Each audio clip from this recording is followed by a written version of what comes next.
가져오는 게. 자, 봅시다. 그래서 근데 아주 좋은 질문이었습니다. 감사합니다.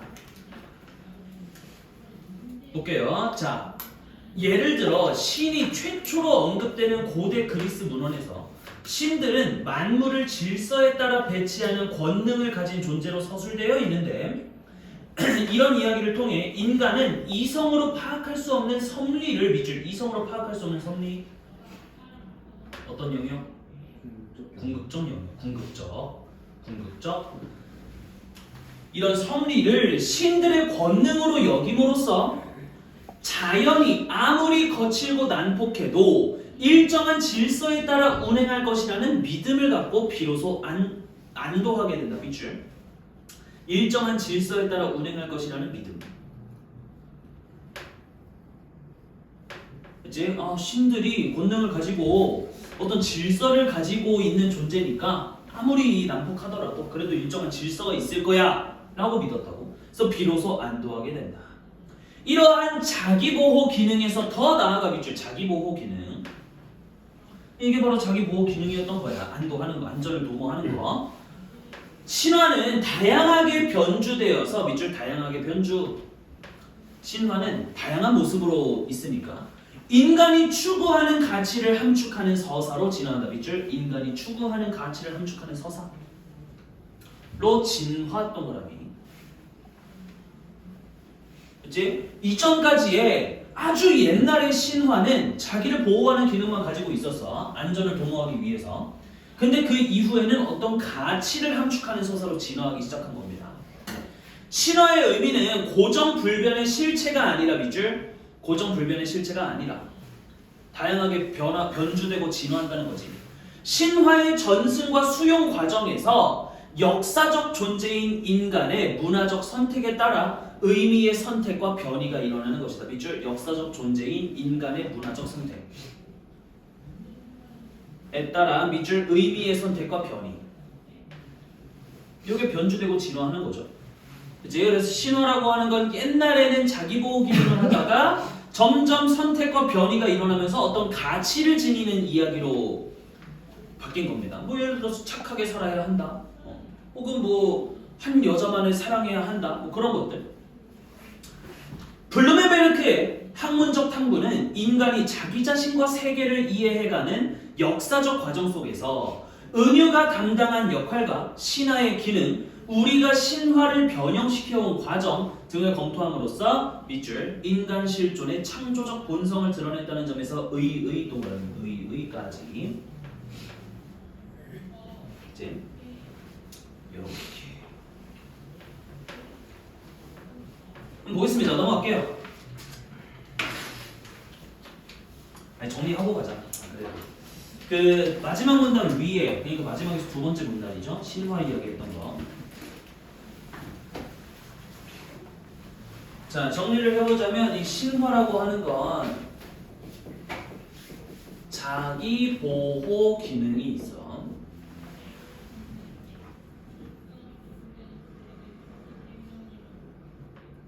근데 이 자기 보호 기능은 뭐냐면 궁극적 영역에 대한 막연한 불안감을 밑에다 쓰여다는 막연한 불안을 뭐로 바꾸는 거야? 구체적으로 누구에 대한? 자연. 누구에 대한? 번개가 쳐서 죽었어. 거대한 공포, 현실, 막연한 불안. 누구를 두려워하는 걸로 바뀌어 이제. 그러면 제우스. 그래, 제우스와 같은 신화에 나오는 그 신에 대한 구체적 두려움.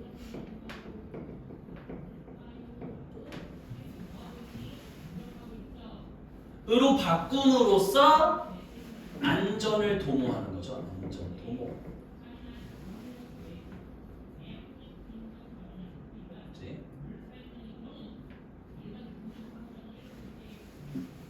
에서 플러스 처음에는 자기보호 기능만 했었는데 역사적 존재인 인간의 선택에 의해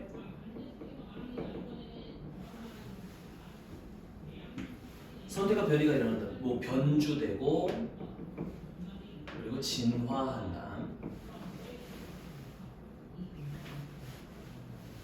근데 어떻게 진화했냐면 뭐를 함축하는 형식으로?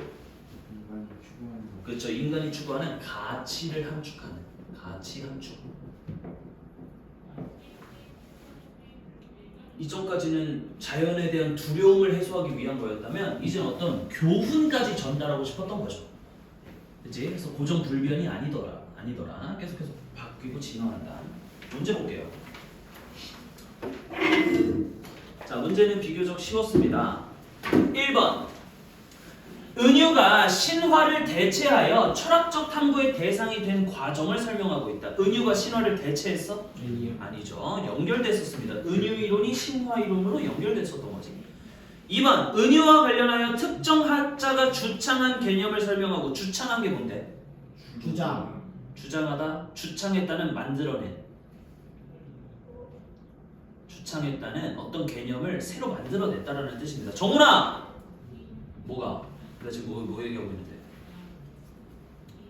왜 집중 못해? 졸렸어. 또 그런 거야? 자, 주창했다는 만들어낸 겁니다. 자, 그러면 은유와 관련해서 특정 학자가 주창한 개념을 설명하고 맞아요? 네. 네, 절대적 은유라고 하는 걸 누가 만들어냈어? 블루벤. 블루맨 어쩌고 저쩌고. 그 의 제시하고 있다. 맞아요? 네. 정답은 2번. 네. 자, 은유에 대한 인식이 긍정적으로 변해가는 과정은 안 나오죠. 은유에 대한 인식이 중요성을 간과했다가 블루멘베르크에 의해서 중요성이 이제 강조되긴 했는데 그 긍정적으로 변해가는 과정이 시간의 흐름에 따라 제시되고 있지는 않습니다. 은유의 종류를 기능에 따라 분류하고 맞아요? 네. 은유의 종류를 기능에 따라 분류. 이게 은유의 종류였어? 이거 은유에 대한 철학의 해석이네. 해석이었죠. 해석. 종류가 아니고 해석이었지. 그리고 뭐 기능에 따라 분류한 것도 아니죠. 각각의 은유가 주로 쓰이는 학문 분야 소개하고 있지 않고요. 그냥 은유라고 하는 게 철학이나 과학으로 발전하기로 했다. 자, 은유의 위상에 대한 상반된 관점을 보이는 철학사조들이 성립된 역사적 배경. 상반됐다, 뭐 중요성을 간과했는데 블루멘베르크는 중요성을 인정했다. 근데 이 두 개가 어떻게 성립되는지 역사적 배경을 설명하고 있지는 않습니다. 넘어갈게요. 2번. 윗글에 나타난 블루멘베르크의 견해로 적절하지 않은 것은 1번. 절대적 은유가 개념적 사고의 바탕이 될 수 있다. 맞습니까? 개념적 사고의 바탕이 될 수 있다. 그렇지. 범서가 좋다. 좋아요.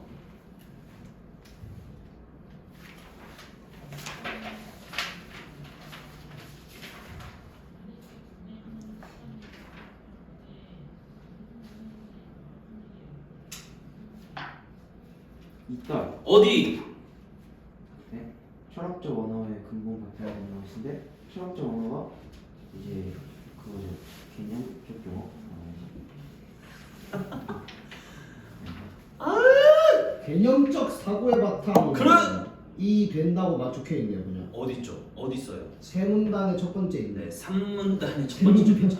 3문단 첫 번째 줄. 오히려 개념적 사고의 바탕이 되며 그대로 적혀 있잖아. 정훈이 또 집중 못했어. 아니 정훈아, 그냥 신경 쓰지 마. 아니 그대로 적혀 있습니다. 2번. 철학을 통해 개념적으로 설명할 수 없는 영역이 존재한다. 맞아? 네. 어떤 영역이죠? 궁극적 영역이었죠. 궁극적 영역. 근거는 어디 있을까요?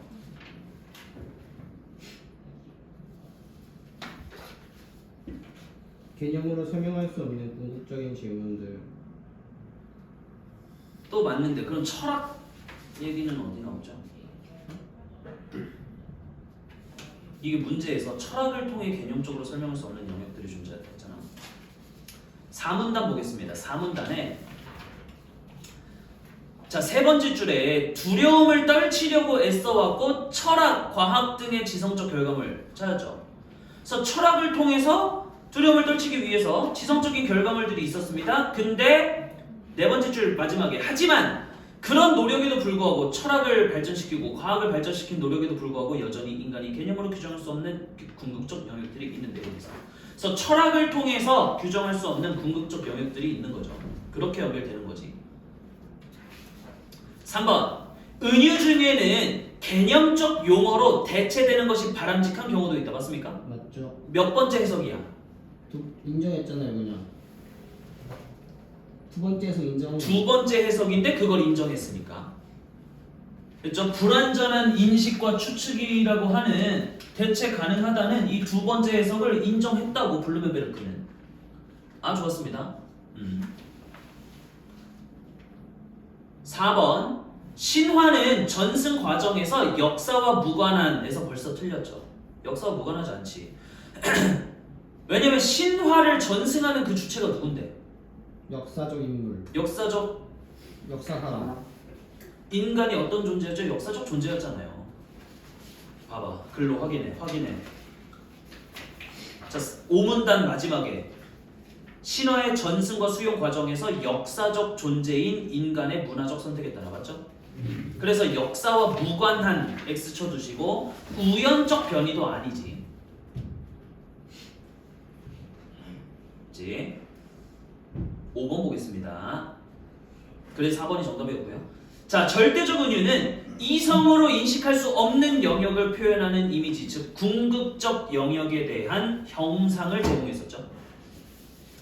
그치? 현실의 총체성을 묘사하는 이미지를 생성했었잖아. 넘어가서 자, 보겠습니다.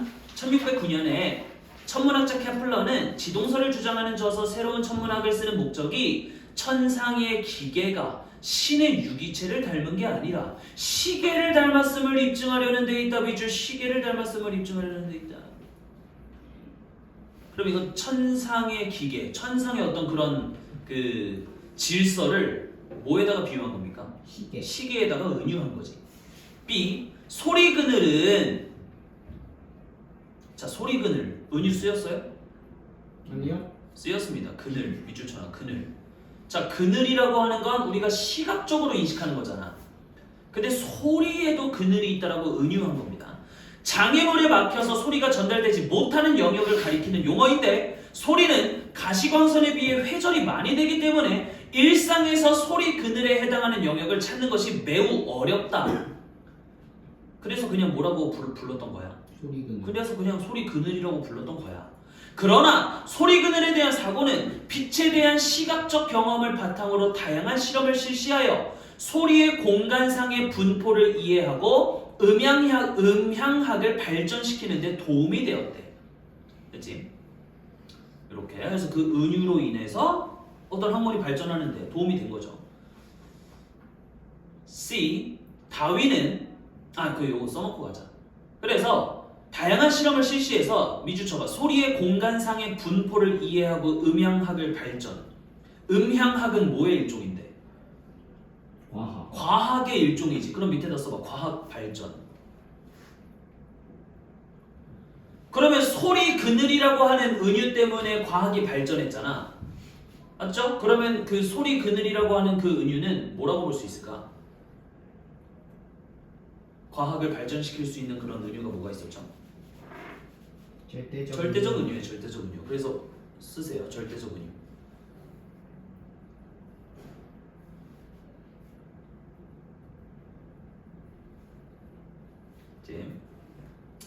자, C. 다윈은 종의 기원에서 여러 사투리가 하나의 언어에서 갈라진 것과 마찬가지로 동물의 종이 별개의 기원을 지닌다고 말하기 어렵다며 자연 선택에 의한 진화를 주장했다. 자, 여기까지 비유 있어요, 은유? 네. 뭐의 은유였어? 그쵸, 미주처럼 여러 사투리가 하나의 언어에서 갈라진 것. 이게 뭐를 은유한 건데? 동물의 기원을 지닌다. 그래, 네? 밑줄 치세요. 동물의 종이 별개의 기원을 지닌다고 말하기 어렵다. 자, 어떤 언어에서 다양한 사투리가 이렇게 이제 갈라진 것처럼 이 동물들도 그래 하나의 기원에서 비롯되었다. 요거를 이제 은유한 거죠. 네. 자연 선택에 의한 진화를 주장했다. 이는 신이 생물을 창조했다는 믿음이 지배적이었던 당시 사회에 큰 충격을 주었대. 이에 대해 저명한 생리학자인 듀 무아레몽은 항해 중에 배가 난파되면 조난자는 물에 빠지느니 널빤지에 매달려서 목숨을 부지하는 것이 낫다고 말했다. 이것도 뭐 한 거야? 이것도 은유한 겁니다. 그래서 이 항해 중에 배가 난파됐다라고 하는 게 그때 당시에 이제 그 신의 창조설이 이제 위기에 빠진 상황을 난파됐다라고 한 거지. 그치? 그래서 그냥 물에 빠지느니 차라리 저런 종의 기원을 한번 연구해 볼까? 널빤지에 매달려서 목숨을 부지해 볼까? 라고 이제 은유한 거라고. 그럼 보겠습니다. 1번 A.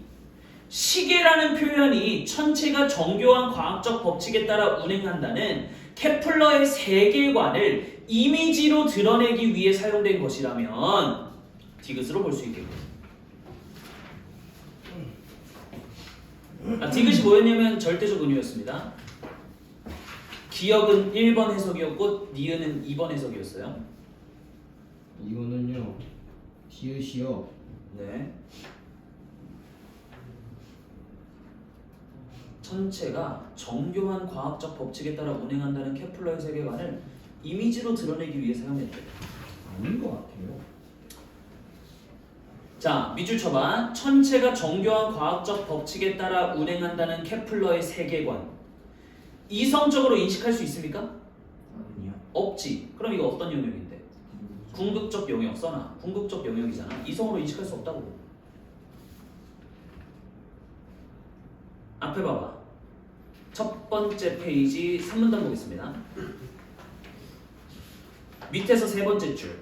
절대적 은유는 현실의 총체성을 묘사하는 이미지를 생성하여 현실의 총체성이라고 하는 건 이성의 영역과 궁극적 영역을 합친 거잖아. 그걸 묘사하는 이미지를 생성한다. 은유가. 절대적 은유가. 그렇지? 그럼 다시 문제로 와봐. 이 시계라고 하는 게 궁극적인 영역을 이미지로 드러내기 위해서 사용된 것이래. 그럼 그건 절대적 은유가 맞습니까? 네, 맞죠. 궁극적인 영역을 이미지로 드러내기 위해 사용한 것이라면 그건 절대적 은유가 맞지. 케플러의 세계관이면은요. 케플러가 이성적으로 생각을 한 거 아니에요? 그러니까 그러니까 이성적으로 인식된다라고 하는 건 관념적으로는 존재하지만 감각적으로 확인할 수 없는. 뭐 그것도 그렇고 어떤 법칙에 의한 건지 그게 왜 그런 건지는 모르겠지만 어떤 정교한 과학적 법칙에 따라 운행해 라는 건 알잖아. 뭔진 모르는데. 그래서 그게 이제 궁극적인 영역인 거죠. 그걸 이미지로 드러내기 위해 사용했어? 그러면 절대적 은유로 볼 수 있겠죠. 자, 2번. 실험을 통해 소리의 특성이 명확하게 규명되기 이전에 빛과 소리가 유사할 것이라는 추측을 바탕으로 소리 그늘이라는 용어가 사용된 것이라면 니은 2번에서 맞습니까?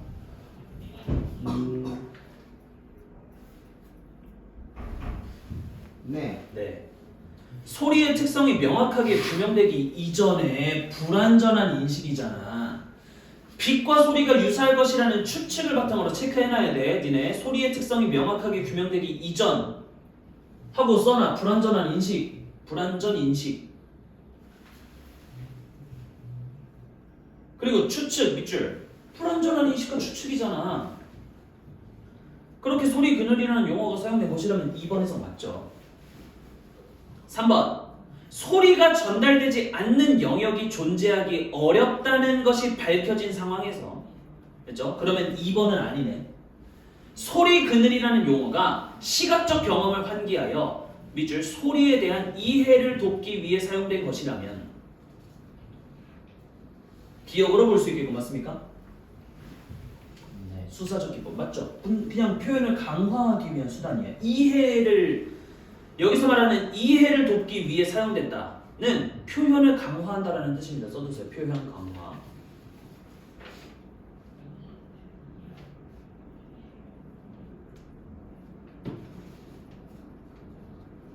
지금 4번 C에서 사투리가 동물 종이 동일한 조상에서 비롯되었다는 주장을 사람들이 쉽게 납득할 수 있도록 하기 위해 사용된 것이라면 니은으로 볼 수 있겠고 맞아요? 기억으로 봐야죠. 기억으로 봐야죠. 왜냐? 쉽게 납득할 수 있도록 한다. 표현을 뭐 한 거야? 강화한 거죠. 그래서 이건 기억으로 봐야 되겠죠. 정답은 4번이었습니다. 나머지도 볼까요?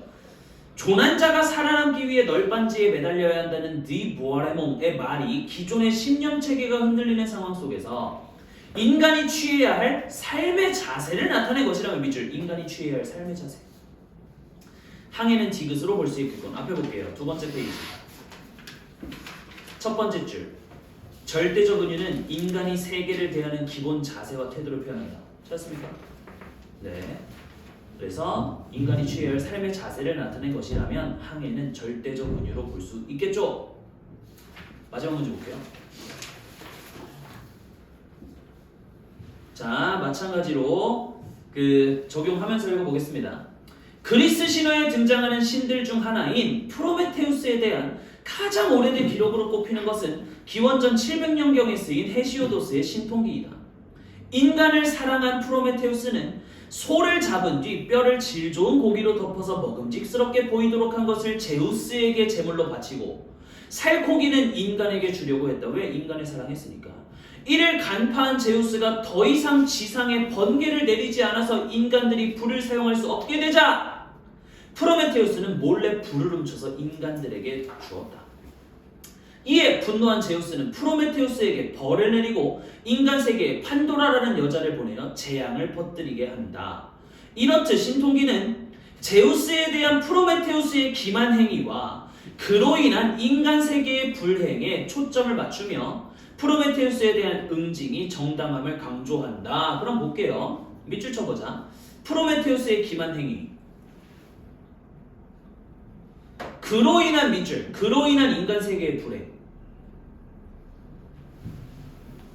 이제 뭐 지상에 번개를 내리지 않았다 아니면 뭐 판도라라는 여자를 보내서 재앙을 퍼뜨리게 했다. 이런 게 이제 인간 세계의 불행일 텐데 사람들이 이 신화 속 사람들 말고 이 신화를 읽는 사람들이 인간 세계의 불행이 너무 많았어. 그럼 이전까지는 뭐 예를 들어서 번개가 안 쳐. 그래서 사람들이 불을 제대로 못 써. 아니면 뭐 여러 가지 이제 재앙이 발생돼. 그럼 이전까지는 왜 발생하는지 몰랐겠죠. 근데 이 신화를 읽은 순간부터는 누구 때문이야? 프로메테우스가 기만 행위를 해서 이거 제우스가 한 거네. 라는 일정한 뭘 발견한 거냐면 그 가운데다 쓰세요. 인과관계를 발견했지. 인과관계. 프로메테우스의 기만 행위야 그로 인한 인간 세계의 불행이잖아. 그래서 원인과 결과의 관계를 발견했다고. 그럼 그 인과관계는 뭐냐? 오른쪽에다 써. 일정한 질서예요. 일정한 질서. 이제 그러면 이 재앙이 왜 이렇게 많냐? 프로메테우스가 기만 행위 했네. 그래서 그런 거구나. 그치? 그러면 막연한 불안이 구체적인 제우스 신이 분노하면 이렇게 되는구나 라는 주령으로 바뀌는 거라고. 이후 기원전 500년대 중반에 공연된 비극 결박당한 프로메테우스는 불을 훔친 채로 바위에 결박당한 프로메테우스가 방문객들과 대화하는 방식으로 진행되는데 프로메테우스의 행위에 동조하는 분위기가 기조를 이룬다. 이 작품에서 제우스는 자신의 미래에 예정된 파멸을 피할 방법을 예지 능력이 있는 프로메테우스로부터 알아내기 위해 그를 가혹하게 겁박하는 폭군으로 묘사되고 밑줄 쳐봐. 예지 능력이 있는 프로메테우스로부터 알아내기 위해 그를 가혹하게 겁박하는 폭군. 얘도 마찬가지로 인과관계죠. 얘도 질서인 거야. 그래서 이것 때문에 가혹하게 프로메테우스를 겁박하는구나. 프로메테우스는 이에 맞서며 인간에게 문명의 기틀을 마련해주는 이로운 신으로 그려진다. 밑줄. 프로메테우스는 이에 맞서며 인간에게 문명의 기틀을 마련해주는 이로운 신으로 그려진다. 그러면 기원전 700년대에는 뭐 이런 내용이 없었는데 물론 불을 훔친 죄라고 하는 내용은 똑같이 있었죠. 근데 기원전 500년 후에는 뭐 예지 능력이 있는 프로메테우스로부터 알아내기 위해서 그를 겁박했다라는 내용이 추가된 거죠. 그럼 점점 신화의 내용이 뭐 되고 있습니까? 변화하고 있죠. 변이 되고 진화하고 있는 거지. 기원전 400년경 책 프로타고라스에 언급된 프로메테우스 신화에서는 프로메테우스가 인간이 다른 동물의 위협으로부터 살아남을 수 있도록 인간에게 불을 주지만 밑줄 쳐봐. 인간이 다른 동물의 위협으로부터 살아남을 수 있도록 인간에게 불을 주지만 인간들은 국가를 만들어 서로 전쟁을 벌이느라 멸망의 위기에 처했다. 밑줄. 인간들은 국가를 만들어 서로 전쟁을 벌이느라 멸망의 위기에 처했다. 그러자 제우스가 모든 인간에게 정의와 공경이라는 덕을 부여했고 밑줄. 제우스가 모든 인간에게 정의와 공경이라는 덕을 부여했고 정의와 공경 이거 뭐죠? 인간이 추구하는 가치지. 가치지. 이 덕분에 국가 안에 규율이 생기고 국가 간에 전쟁이 없어지게 되었다. 자 그럼 보겠습니다. 1번 적절하지 않은 거 고르는 거고 신통기에서 프로메테우스가 제우스를 기만한 행위를 강조하며 제우스의 처벌을 정당한 응징으로 묘사한 것은 정당함을 강조했으니까 세계가 일정한 질서에 따라 운행된다는 인식이 반영된 거 맞습니까? 네. 맞습니다. 그래서 이렇게 된 거구나 라는 일정한 질서가 있는 거구나. 이렇게. 2번 신통기에서 제우스가 지상의 번개가 내리지 않도록 하는 것은 폭력적인 자연과 신의 권능을 분리하여 현실에서 느끼는 불안을 경감시키려는 인간의 바람이 투영된 것이겠군. 맞을까요? 뭔가 이상하게 없네. 뭔가 쎄해? 네. 그럼 보겠습니다. 한번 끊어서 볼게요. 제우스가 지상에 번개가 내리지가 않도록 하는 것에서 끊어봐. 까지 맞습니까? 네. 네. 폭력적인 자연과 신의 권능을 분리하여 해서 끊어봐. 자, 폭력적인 자연은 뭘까? 번개가 내리는 거. 내리지 않는 거죠. 번개가 내리지 않는 거지. 그로 인해서 사람들이 뭘 못 써? 불을 못 쓰는 거지. 이게 이제 폭력적인 자연이고 신의 권능은 제우스가 번개를 내리지 않는 거야.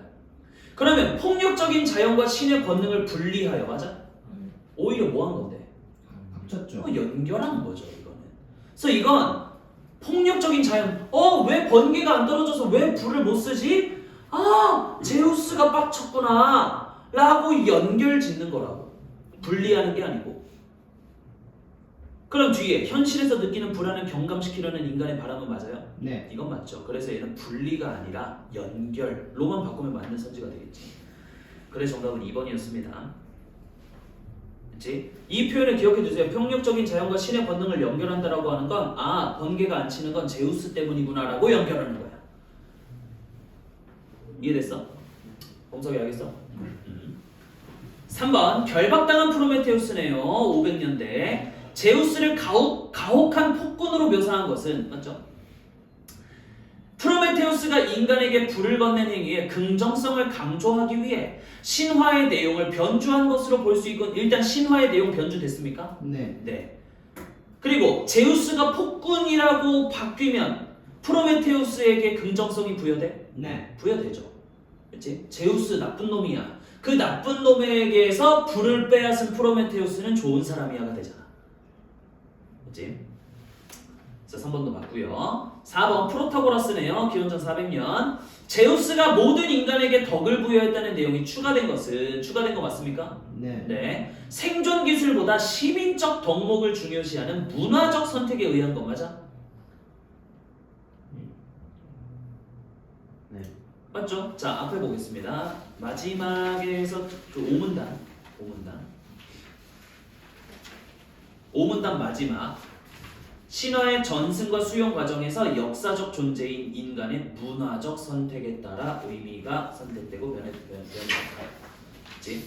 그러면 더 이상 이제 번개 맞아 죽는 것보다 사람들끼리의 그런 조화가 더 중요해진 거야. 시민의 덕목이 더 중요해진 거죠.